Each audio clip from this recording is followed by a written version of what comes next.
सद्भावना सम्मेलन में आई थी, कुछ सवाल आपने उठाए थे उस दौरान जिसको लेके थोड़ा बहुत विवाद भी हो, वो क्या सवाल है और आरक्षण को लेके आपकी राय? पहले आते सवालों के ऊपर। सवाल मैंने कुछ बहुत कोई आउट ऑफ द ब्लू कोई ऐसे सवाल नहीं उठाए थे कि भी जिनको आम जनता नहीं जानती है या वो नहीं उठा रही है। सब आप हम ऑर्डिनरी आदमी, मेरी बुआ, काकी, मौसी, सारी यही सवाल कर रहे हैं कि भाई हमारे बच्चों के पास नौकरी क्यों नहीं है। तो वही नॉर्मल मैंने सवाल उठाए थे कि भाई प्राइवेट और सरकारी सेक्टर में इतना अंतर क्यों है। हमारे गांवों में 2,500-3,000 हज़ार रुपये तनख्वाह मिलती है एक टीचर को। इनफैक्ट जो लड़के प्राइवेट जॉब कर रहे हैं, कंपनियों में काम कर रहे हैं, उनकी बेसिक मिनिमम वेज का किसी को पता ही नहीं क्या है, क्योंकि काम है नहीं तो कितने में वो तैयार हो जाते हैं काम करने को। तो वो कुछ नॉर्मल ऐसी बातें हैं जो हम सब आपस में तो बात करते ही हैं, बट वो एक इतना बढ़िया प्लेटफॉर्म था जहाँ वो बात होनी चाहिए थी। बिकॉज सद्भावना की तो बात यही है कि भाई हमारे बच्चों के पास नौकरी हो, साधन हो, बेसिक एजुकेशन हो। मैंने बेसिक सवाल उठाए थे और उसमें कंट्रोवर्सी का तो ये है कि भाई जब सब कुछ खाली पड़ा हो, कोई एक आधा आदमी ठीक सी बात कर दे तो वो कंट्रोवर्सी हो जाती है या वो हाईलाइट हो जाती है। ऐसे मैंने कोई बात आउट ऑफ ऑर्डिनरी तो नहीं करी थी। कंट्रोवर्सी यूँ बन गई कि भाई उन्होंने मेरे को रोकने की कोशिश करी बीच में और मैं रुकी नहीं। That was the controversy. Otherwise तो नॉर्मल सी बातें बोली हैं जो सब बोल ही रहे हैं। आरक्षण को लेके ये है कि भाई आपका किसी भी कोई भी आप चीज़ जो मांग रखते हो, सबको अपनी मांग रखने का पूर्ण अधिकार है। और वो सबको ही है, वो क्या जाट और क्या बाणियार, वो क्या ब्राह्मण और वो क्या कोई भी जात लगा लो उसको, सबको अपनी डिमांड रखने का, अपने प्रोटेस्ट करने का, कोई भी प्रोटेस्ट करने का आपको भी मेरे को भी अधिकार होना चाहिए। बस ये है कि भाई वो पीसफुली होना चाहिए प्रोटेस्ट, एक डायलॉग उसमें होना चाहिए। जो आप बात कह रहे हो वो सुनाई देनी चाहिए। वो सुनाई अगर आप इफ़ इट टर्न्स वॉयलेंट, अगर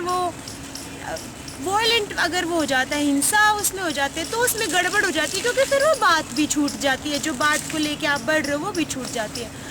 पर वैसे आरक्षण का मेरा ये है कि भाई जिसको जो लगता है, जो प्रोटेस्ट जो कर रहा है उसको प्रोटेस्ट करना चाहिए।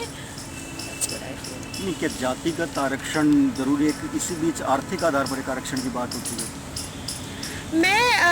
मेरे को जातिगत आरक्षण की बहुत ज़रूरत थी और अभी भी है, कई जगहों पे है। मैं भी जाट, मेरे को लगता मेरे को जातिगत आधार पे ज़रूरत है, क्योंकि मैंने आज तक ये नहीं सुना है जाट की एज अ गाली, एज अ टर्म। लेकिन चमार की होना या भाई कोई lower caste, so called lower caste को हम गाली में उसको यूज़ करते हैं। आज भी छोटी जात का माना जाता है, कमीन को हम गाली के उसमें यूज़ करते हैं। जब तक कमीन गाली रहेगा ना, वो रिजर्वेशन जस्टिफाइड होगी और होनी चाहिए। एज बीइंग अ जाट, मैं कास्ट बेस पे मैं नहीं चाहूँगी कि भी उनको मिले, लेकिन अब गरीब आदमी को तो मिलनी चाहिए। यार वो फिर गरीब तो भाई ब्राह्मण भी हैं, बाणिये भी हैं, पंजाबी भी हैं। नो इसे खेत ना रहे, इसे मंदिर भी ना रहे, इसी राजपूता के भी ऐसे रजवाड़े ना रहे, तो वो सब गरीब को मिलना ही चाहिए। बट जाति उसमें भी ज़रूरत थी और अभी भी काफ़ी जगह पे ज़रूरत है, क्योंकि अभी तक हम आप गांवों में जाके देख लो, अभी तक वो पार आया नहीं है। नीची जात में जब ब्याह करते हैं, इतना आसान नहीं है। आपकी छोरी नीची जात में ब्याह करती है तो मार काट मच जाती है। अभी तक वो ऑनर किलिंग, ऑनर बड़ी जात के होने को ऑनर मानना, छोटी नीची जात के होने को कम ऑनर वाला मानना, वो है। और जब तक वो हमारे दिलों से नहीं मिट जाता, जातिगत तो आरक्षण रहेगा और उसके मैं फेवर में भी हूँ। अच्छा, पिछले दिनों जो हरियाणा में घटना है इसको लेके घटी, उसको लेके आप आपका एक वीडियो भी उस दौरान आया था, आपने अपील भी की थी लोगों से। तो उस वीडियो को, हाँ, मैंने अपील की थी और न्यू करी थी। मैं अपने जड़ों से बहुत जुड़ी हुई हूँ। मैं गांव में रहती हूँ, हम सांगी में रहते हैं। पापा ने सांगी में खेत में बुआ के पास घर बना रखा है, बुआ के घर के पास। एंड मेरे को रोहतक से भी बहुत प्यार है। मैं रोहतक में पढ़ी भी हूँ और मैं रही भी हूँ रोहतक में। और जब मैं पिछली बार जब अपनी किताब की रिलीज़ के लिए आई थी, दिसंबर में आई थी, मैं 1 महीना डट के गई थी।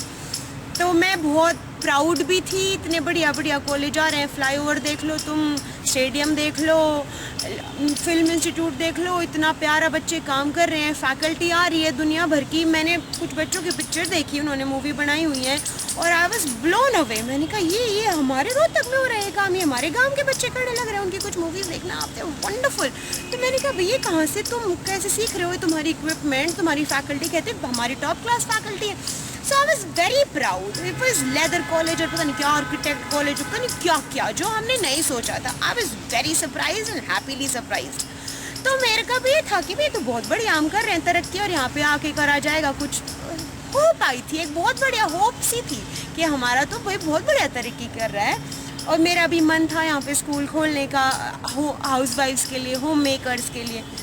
फिर एक दिन आपको सडनली पता चलता है कि भाई वो तो जला दिया। खैर जलाना भी मैं यूँ कहती हूँ, जलाना नुकसान तो है ही, उससे बड़ा जो नुकसान है ना वो फैकल्टी डरने लगी। अब कोई नु को रोहतक जान के नाम पे उसको होगा कि भी रोहतक कोई अच्छे कोई भाई किसी को बुलाना है, कोई बैंगलोर से आने लग रहा है, उसको ट्रांसफ़र लेने हैं यहाँ पे, लोग राज्य होके नहीं आएंगे, जो है वो डर जाएंगे। तो एक लॉन्ग टर्म जो नुकसान है ना, मान लो इस नुकसान की तो भरपाई हो भी जाएगी, बिल्डिंग नुकसान हुआ है खैर उसका भरपाई मुमकिन है, लेकिन जो डर है, जो नफरत है, एक दूसरे के प्रति जो शक है, उसकी भरपाई होने में बहुत टाइम लगेगा। और जब पापा ने बताया फ़ोन पे, मेरे पापा ने भी रोते रोते बताई थी। और मैम का भी नुकसान, मेरे पापा मैम खेड़ी के हैं, मैम में गवर्नमेंट कॉलेज में बहुत साल रहे हैं, फिर मैं पापा ने मैम की भी बताई। तो then my only what you said video बनाने, my only aim behind the video was and the only appeal was us, so that do not burn, whoever that is, whatever that is, do not burn the city down, उसको जलाओ मत, मेरी ये appeal है। And it came as a spur of moment, उसको analyse करते रहो भाई ये बोलना था कि नहीं बोलना था, बट आई मेड इट। वो 2 हाफ में है, उसको जो मैंने वीडियो बना रखा आपने देखा होगा, पहले हाफ में मैं अपने स्कूल में क्लासरूम में बैठी हूँ और फिर पीछे से मेरे बच्चे आ जाते हैं और मैं आंखों में आंसू थे, मैं कहा ये तो गुंडी लागूंगी रोती बालकों के सामने। फिर मैंने अपने स्कूल के बाहर जाके वो वीडियो बनाया। So it is a very spur of the moment, sensitive, emotional video that I didn't make it viral by the way, I just wanted to put it online and भाई जिसको सुनाई दे वो सुन जाए।